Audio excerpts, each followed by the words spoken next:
Okay, let's dive into this. Have you ever wondered what really goes into those high-level daily strategy reports from the world's biggest investment banks? You know, the ones that can actually move markets?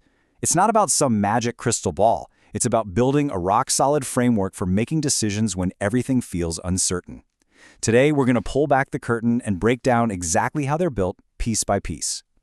So the big question is, how do you take this just mountain of raw data and turn it into a single, coherent strategy that a fund manager can actually use? It's so much more than just reporting the news. It's about creating a repeatable system for analysis that cuts through all the noise and finds the real signal. It's a fascinating process, so let's get right into the mechanics. First things first, you have to define the thinker. Before a single piece of analysis even starts, the system is given a core identity. We're not looking for opinions or gut feelings here. We're building a persona that is designed for one thing and one thing only: cold, hard, data-driven analysis. It's almost like programming the brain of a senior macroeconomist at a top-tier firm. And the directives for this persona? They are incredibly specific. Its role is to be a global research engine. Its personality is cold and totally analytical. No emotion, just pure logic. It operates as a strict binary analyst, meaning it evaluates data without any ambiguity.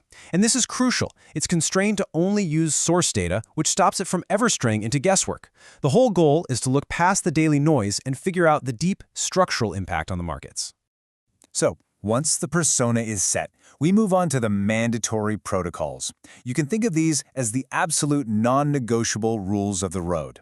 They would ensure the final report has the kind of depth and rigor you'd expect from a major institution. This is what separates professional-grade analysis from just, casual market commentary. There are 5 main pillars. First, the analysis has to be ultra-precise, with a deep, logical story for every single point. Second, data gets cross-validated to find signals and, just as importantly, contradictions. Third, it draws historical parallels. So if inflation is taking up but growth is slowing down, it'll immediately compare that to the 1970s stagflation. Fourth, it uses institutional logic. So instead of just saying the market went up, it might analyze if it was because of a short covering rally. Basically, hedge funds being forced to buy back stock to close out their losing bets. And finally, substantial volume. Every single section has to be packed with detailed data and solid reasoning. Okay, so we've got the foundation and we've got the rules. What does the actual report look like? Well, it's this comprehensive, multi-part research note that's designed to cover the market from every possible angle, from that 30,000-foot macro view right down to the nitty-gritty plumbing of the stock market. Part 1 is all about setting the stage. It kicks off with this powerful one-liner summary that really captures the entire market story for the day. Then it dives deep into key economic data like GDP and inflation, but it looks past the headlines to see what components are actually driving the numbers. And finally, it decodes signals from central banks, reading between the lines of their statements to figure out what they're really thinking.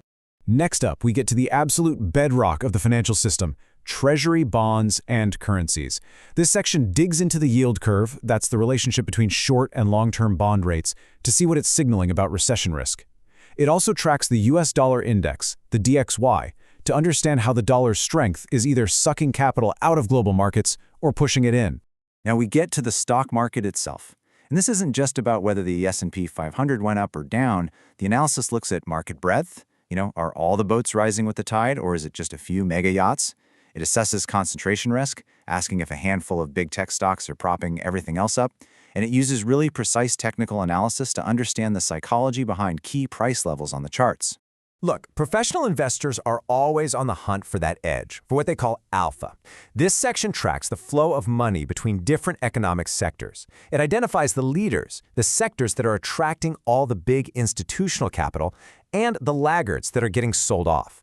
Understanding this rotation, like if money is moving from high-flying tech into safer utility stocks, is absolutely key to seeing where the market's true conviction lies. This is where the analysis gets really, really interesting. It acts as a kind of global noise filter, separating all the political chatter that just creates temporary blips from the genuine geopolitical risks that are actually being priced into the market. It also critically interprets what other major banks are saying, looking for where the smart money agrees or disagrees. All this incredible, deep analysis is pretty much useless without a clear plan, right? So this next section is all about turning that analysis into a concrete, actionable strategy that a portfolio manager can use, like right now. And the crucial point here is that the strategic action plan lays out completely distinct scenarios. It doesn't try to predict one single future. Instead, it says, if the market keeps rallying, here's your offensive playbook. But if it starts to turn down, here's your defensive one. It's all about being prepared for anything, not just being right about one thing. And this visualizes the three core parts of that plan perfectly. You have scenario A, the bullish case, which defines the exact conditions you need for a rally. Then, you have scenario B, the bearish case, which outlines the triggers for a downturn and tells you how to hedge your bets. And then, there's the black swan, the hidden, high-impact risk that almost nobody is talking about, but could change everything. After all the scenarios, all the data, and all the deep analysis, it all has to come down to one thing: a final, decisive verdict on the day. The report does not sit on the fence. It gives a final grade, bullish, neutral, or bearish. And it gives you a concise summary of exactly why. For example, the verdict might be bearish, explaining that even though you're seeing signs of a technical bounce, the fundamental picture, like draining liquidity and stagflation fears, suggests the underlying trend is still down. So any rally is viewed as an opportunity to sell.